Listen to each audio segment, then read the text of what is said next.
Business and Economic Report anchors election note, a new era in South African politics.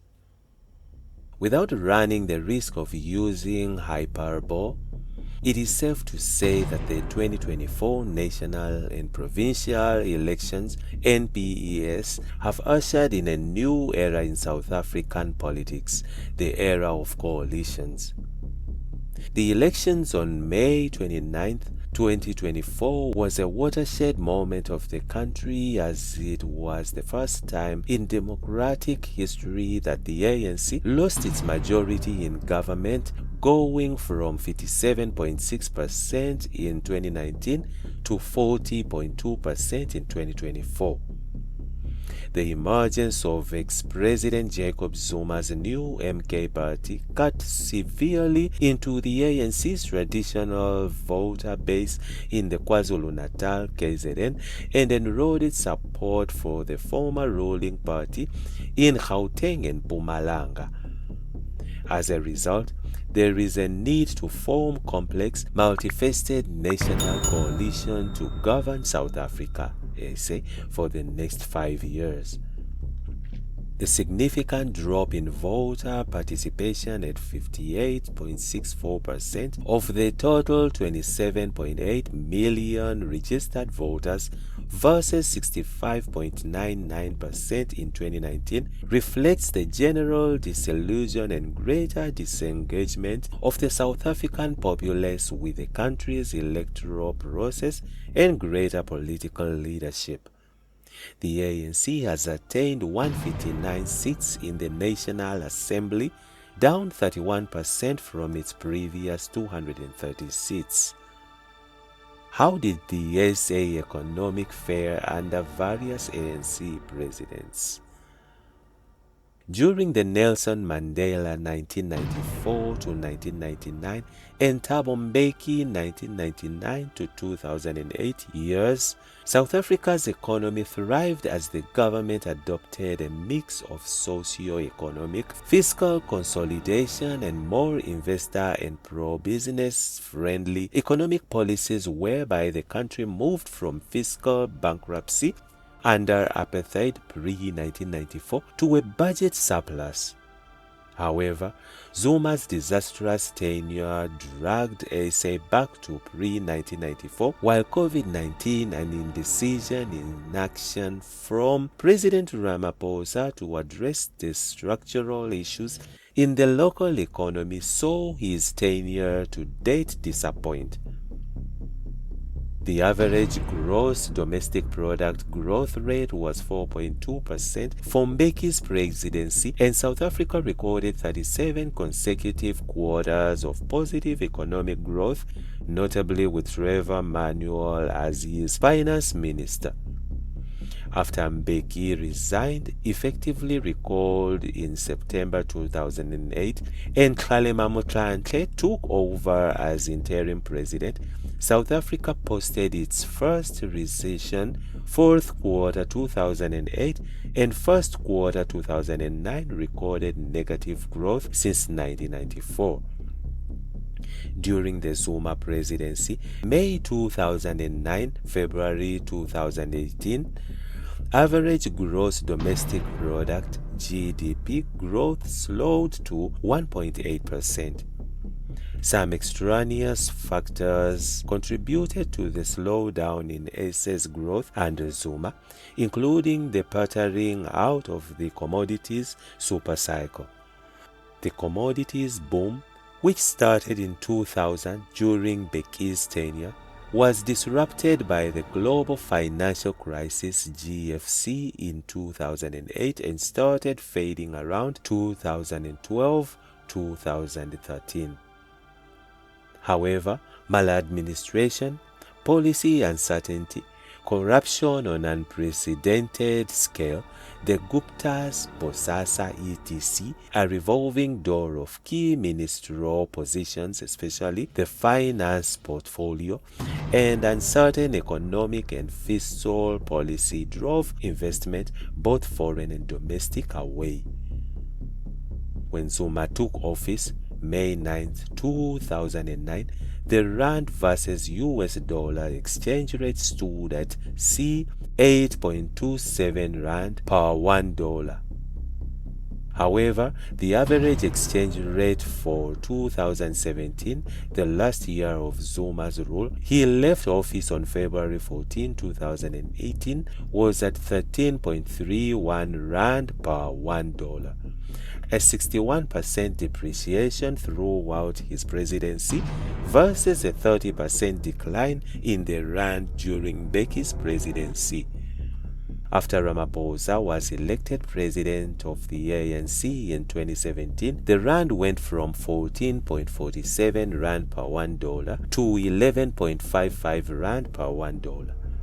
However, during Ramaphosa's presidency, from February 2018 to 31st May 2024, the rand has plummeted by 62.7% against the greenback. The official unemployment rate stood at 22%. It is currently at 32.9% Q1 2024, according to Stats SA's latest quarterly labor force survey QLFS. The fragility of the South Africa economy, with opposing forces in the ANC making the right economic outcome challenging, is underscored by the fact that Moody Investors Service, Moody's, downgraded SA sovereign credit rating to junk with a negative outlook in March 2020, joining Fitch and S&P, which already had SA at sub-investment grade. Moody's was the only major rating agency with South Africa at investment grade, one notch above junk with a stable outlook. However, Moody's downgrade resulted in SA falling out of the FTSE World Government Bond Index WGBI. Structural issues facing the country. Gross debt, a combined 5.2 trillion rand, or 73.9% of GDP in 2023-2024, and corruption at state-owned enterprises, SOEs. SOEs such as Eskom, SAA, Transnet, and the SABC, to name but a few, spiraled out of control during Zuma's tenure, now effectively referred to as the state capture period. Unfortunately, little has been done to abate this trend under Ramaphosa. Eskom's debt alone is now 442 billion rand, 15% of all sovereign debt, and the situation became so dire that the entity had to borrow funds to pay interest of this debt to keep the lights on. For most of his presidency, Ramaphosa had been walking a tightrope, at ease with having the law take its course while being careful to appease the so-called Zuma faction of the ANC. Ramaphosa, it seems, has been trying to prevent a split in the party, similar to what happened when ex-President Mbeki resigned and the Congress of the People (COPE) was formed. By all accounts, he wanted to negotiate a path forward with a divided organization, a strategy that resulted in the ANC's undoing in the 2024 election. Ramaphosa's December 2017 elective conference victory as ANC president was clinched by a very slim margin, less than 200 votes out of the 5,000 cast by delegates, indicating a questionable command of the party's reign at that stage. However, this election as ANC president for a second term in December 2022 saw a more commanding victory over his challenger, disgraced former Health Minister Zweli Mkhize, with Ramaphosa garnering 2,436 votes ahead of Mkhize's 1,897. The composition of the 86-member National Executive Committee, NEC, was split virtually 50-50 in terms of Ramaphosa supporters and those in the Zuma camp in 2017. However, following the 2022 ANC elective conference, at least 65% of the 80 NEC members, including the top 6, appeared on the list of preferred candidates drafted by the president's camp. Ramaphosa's backers secured 4 of the top 6 positions. Regardless, election outcomes are only one piece of SA's increasingly complex economic puzzle.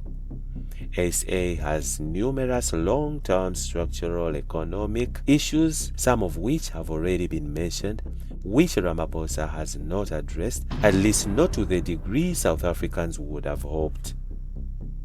Eskom load shedding accelerated under his watch, and the country has only had an interrupted electricity supply for around 5 weeks now, the longest without load shedding since 2022.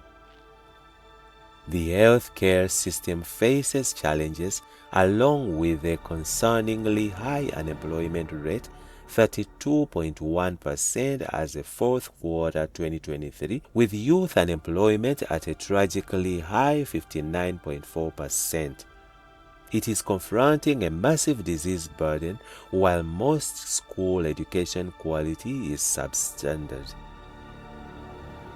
The legacy of corruption is not only undermining the legitimacy of the state but tragically impacting service delivery to voters, especially the most vulnerable. In April 2024, the International Monetary Fund (IMF) said that SA had a GDP of $373 billion, which is 7 trillion plus rand, making it the biggest economy in Africa. The IMF projects that SA will retain this position until 2027. According to the IMF, Nigeria's GDP is estimated at $253 billion, behind Algeria $267 billion and Egypt $348 billion. Still, despite being Africa's biggest economy, it cannot seem to rid itself of the deep-rooted structural inequalities holding back growth and development due to the rampant corruption that has plagued the country over the past 15 years or so. SA's economic performance has been one of the weakest in sub-Saharan Africa (SAA), with the IMF lowering its 2024 forecast for RIA. GDP growth to 0.9% from 1% in January in April. Moreover, the average SA consumer is becoming poorer, with the latest IMF data indicating that the SA's GDP per capita is now below the average for emerging economies and at about the same level as in 2005. According to IMF data, SA GDP per capita dropped from $6,680 in 2022 to $6,190 in 2023, far below the record high of $8,800 recorded in 2012. Additionally, the 2023 domestic GDP per capita is below the $6,450 average for emerging markets (EMS). Notably, this is the same level of GDP per capita as in 2005. Simply put, SA's expanding population growth, the weakest of the rand, and the minimal economic growth means that the country's population has been getting poorer in real terms. Moreover, in the domestic economy, material job creation has only occurred when GDP growth approached 3% per annum. Thus, the economy is simply not growing at an adequate rate to sustainably boost long-term employment prospects for South Africans.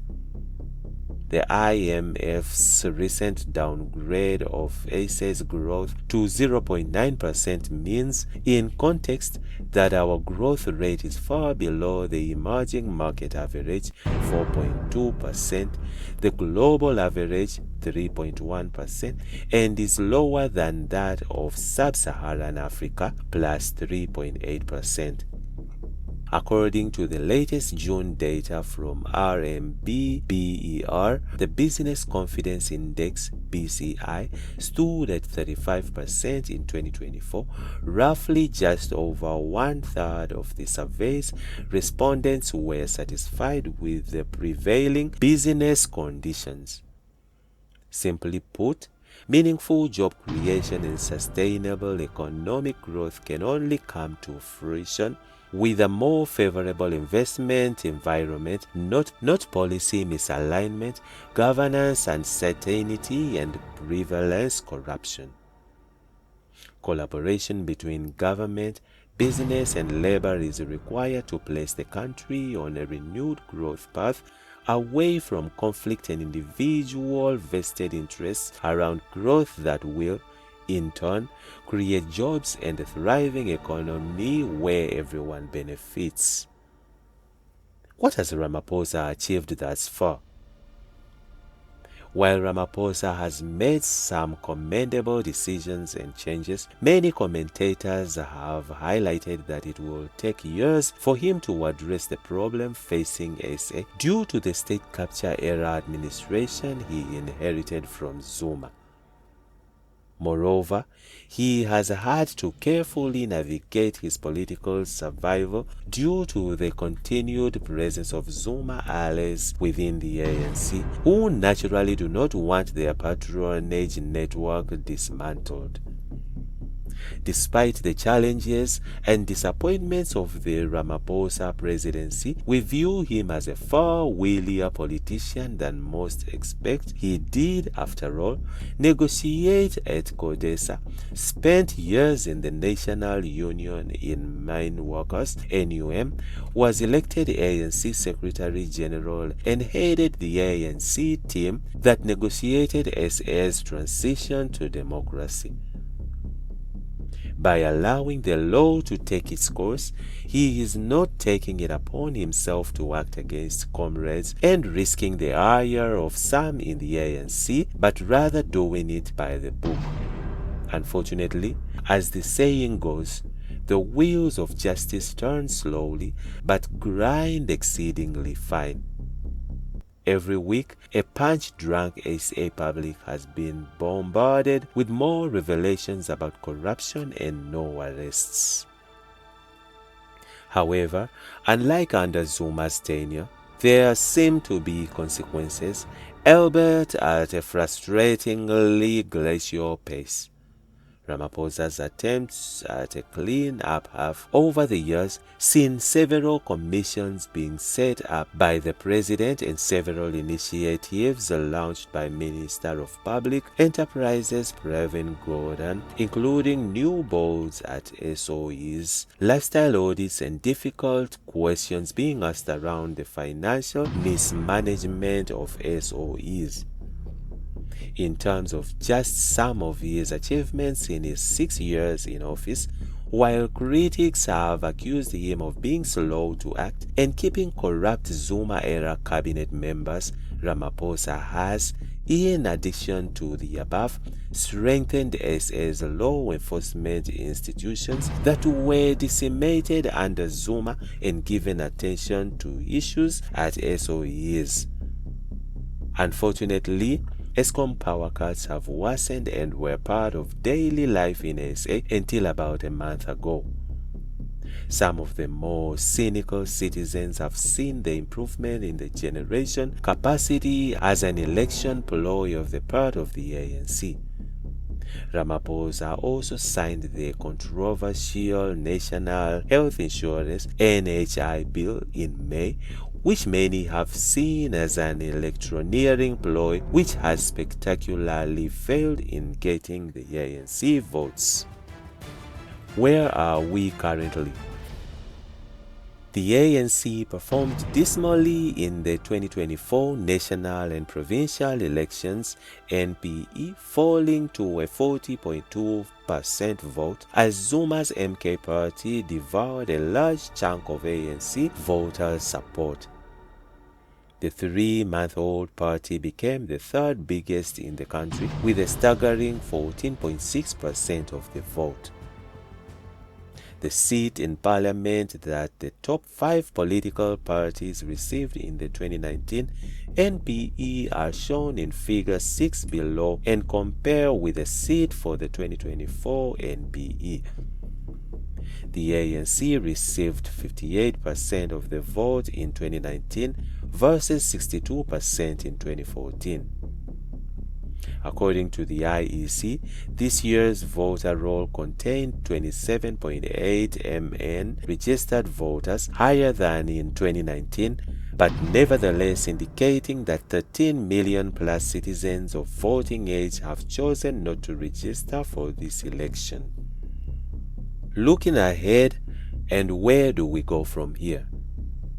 Currently, the ANC appears set to form a GNU where all parties above a certain threshold are invited to join the ANC in government.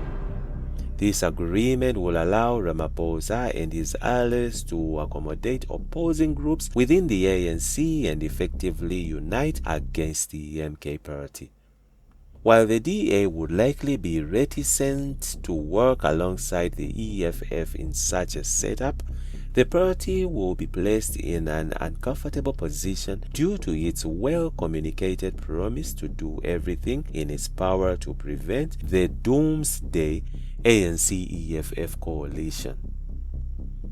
Whilst this would likely be one of the more market-friendly outcomes, a GNU agreement will not be without uncertainty or immune to fractures in fighting. Regardless, at this point, no one is sure what the outcome will be, not even the ANC. However, the clock is ticking, and the first sitting of the National Assembly, where members are sworn in and the Speaker is elected, must occur within 14 days after election results are declared. The Chief Justice of the Republic, Raymond Zondo, will determine and gazette the date for this sitting. During this first parliamentary sitting or soon after that, the National Assembly will elect a president who is responsible for appointing cabinet members and forming the government.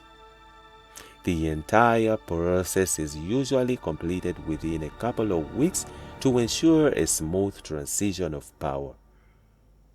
Despite the current uncertainty and very present real challenges around the election outcome, it is important to note that the 2024 elections were credible and sufficiently free and fair, something not to take for granted at this point in SA's democratic transition. Where to from here for investors? Diversification is key to reducing risk when investing. The thinking is that if an investor mixes a variety of investments in their portfolio, on average, it will yield higher longer-term returns and lower the risk of any single holding. In this regard, we need to consider our specific situation as South Africans with a rand that somewhat predictably depreciates at a rate of 4% to 6% per annum over the long term, implying a rand versus US dollar exchange rate of 25 rand per $1 by 2030.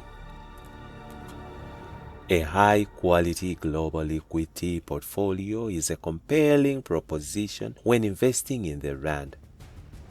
JSE returns sometimes compensate for SA's higher inflation rate over 15 years, but the diversifying out of SA equities certainly makes sense. One also has to consider SA political risk which includes crucial global elections that are on the horizon, such as the highly contested US presidential election in November. And again, the answer is to diversify out of any one specific risk. And that's it from Injibs Network. Stay tuned to our celebrity and gossip news.